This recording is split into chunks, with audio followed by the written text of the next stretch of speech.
Dans ce tuto, nous allons effectuer deux exercices. D'abord, un exercice simple pour faire un tri dans des paragraphes par ordre alphabétique. Et nous ferons un deuxième exercice sur la création d'une recette de cuisine par rapport à un texte. Tout d'abord, je vais ouvrir Word. Et là, je me retrouve avec le texte à trier. Je voudrais que ce texte ressemble à la photo à droite. Vous voyez bien Gabriel, G, c'est bien dans l'ordre alphabétique. Donc je vais sélectionner toute ma zone avec CTRL A, rappelez-vous. Et je vais sur le petit icône ici AZ que vous voyez ici, là. Je vais cliquer dessus. Et là, je vais faire un tri croissant. Et vous voyez, automatiquement, il a mis mon texte dans l'ordre alphabétique. Si j'avais voulu, j'aurais pu faire un tri décroissant. Et donc, il a bien fait à l'envers. Donc, revenons sur notre tri croissant. Voilà. Nous allons maintenant travailler sur le document recette. Alors, je vais ouvrir mon document, hop, qui est ici.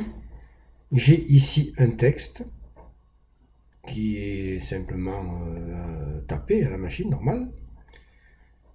Et nous allons le mettre dans ce format-là. Nous allons insérer des symboles, petite personne, une horloge, ainsi de suite. Mettre des puces avec des flèches et des puces avec des numéros. Nous allons également insérer des textes et une image.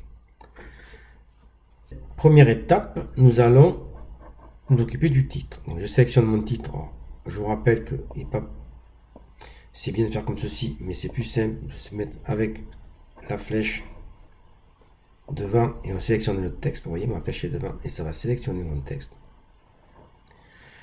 Je vais dans Accueil, dans l'onglet Accueil, je vais le mettre au centre.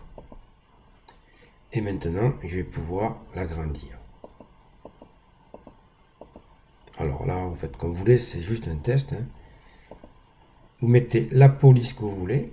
Je sélectionne la police. Par exemple, si je veux du britannique, comme ceci. Je mets du britannique. Voilà. J'ai déjà mon test qui est effectué. Maintenant, il faut que je mette sur la même ligne les personnes, la préparation et la cuisson. Donc pour cela, qu'est-ce que je vais faire? Je me positionne derrière personne, le dernier mot. Je fais supprime et mon texte va remonter. Je mets un petit espace. Je fais pareil pour le deuxième. Un espace. Voilà. Donc déjà, je me retrouve dans la bonne configuration. Là, je trouve qu'il y a pas assez d'espace. Donc je vais mettre devant le P, devant la lettre ici. Et je vais faire Enter pour créer une ligne vierge, simplement, qui va permettre de travailler. L'avantage de la ligne vierge, c'est si je la sélectionne, je peux augmenter la police et ça va augmenter automatiquement mon décalage ou réduire pour décaler mon titre. Vous voyez, donc c'est assez simple, ça permet de gagner du temps. Maintenant, il faut que je mette un symbole devant les personnes. Donc, qu'est-ce que je vais faire? Je vais aller dans Insertion, autre symbole. Et là, dans ce cas-là, je vais chercher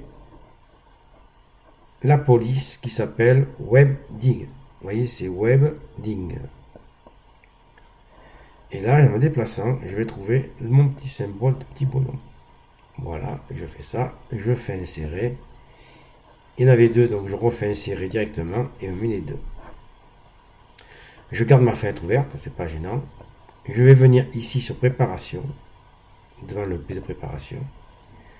En revanche, là, je vais chercher la police WebDing.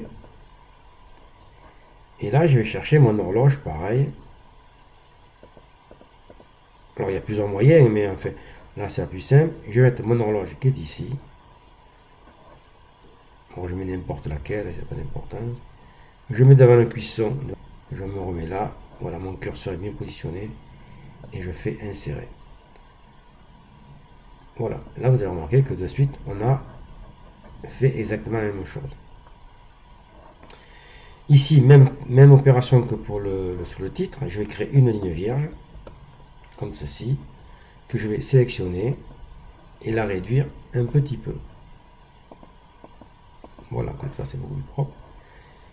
Ingrédients, et bien je vais rajouter 2 points parce qu'il manque.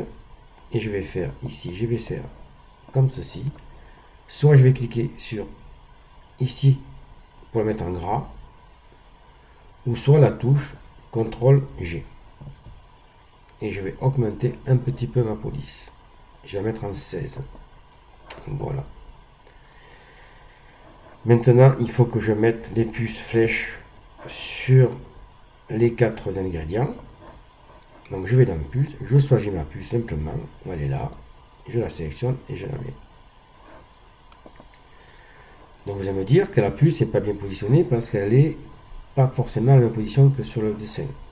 Pas de problème, on va prendre notre puce ici, on sélectionne, et là on va déplacer le curseur du bas, vous voyez ce petit curseur qui est ici, là, et je vais déplacer, et automatiquement tout se déplace. Voilà. Donc nous avons fait ça. Maintenant, dans ce cas-là, nous allons faire aussi Enter pareil. On va mettre préparation. Enfin, on va taper préparation surtout. Préparation. 2 points. C'est pour Anne-Marie parce qu'il faut mettre un espace. Je prends ici mon texte qui est ici, je sélectionne, je prends le pinceau et je fais mon pinceau ici directement. Comme ça évite de chercher midi à 14h. Et là, je m'aperçois que maintenant je vais mettre des puces. Donc je vais sélectionner mon texte, tout simplement. Je vais aller dans numérotation, plus numérotation, et je vais choisir ma numérotation. Voilà pour ceci. Maintenant, il ne me reste plus qu'à insérer une image. Donc, je vais aller insérer mon image. Donc, je vais faire insertion. Je vais faire insertion, image. Je vais chercher le dossier où il y a mon image. Dans ce cas-là, c'est dans Word. Formation du C3. Et je n'ai pas l'image, bien sûr. Voilà, ça c'est pas très bien. Elle est là. Et je la mets. Vous voyez qu'il s'est mis un peu partout parce que mon image n'est pas formatée encore. Il va falloir que je dise qu'elle passe derrière le texte, ici. Voilà. Comme ça, mon texte est à la bonne place et j'ai plus qu'à modifier la dimension de mon image. Et je peux la positionner comme je veux. Je vous rappelle, il faut cliquer ici sur le dernier onglet. Voilà, devant le texte. Voilà pour ce petit tuto. Donc nous allons maintenant faire des recherches et remplacer. C'est-à-dire que sur le texte ici, on s'aperçoit qu'il y a des points-virgules à la place de points.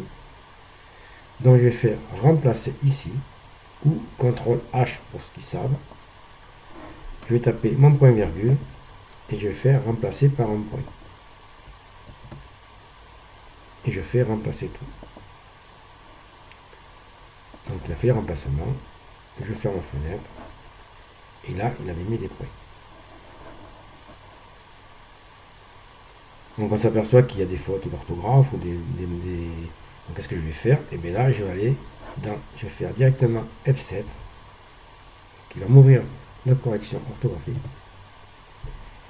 Et là, il va me dire de suite les choix que je peux avoir. Donc moi, par défaut, je vais prendre des ici. Il me corrige. Là, c'est pareil. Il me dit que ma parenthèse n'est pas bien positionnée. Je sélectionne. Là, il manque un majuscule ABC. Je la mets. Et il a fini ma correction. Voilà. Donc là, on a fait une correction simple. Vous avez vu que ça a pris pas beaucoup de temps. Voilà pour ce petit tuto.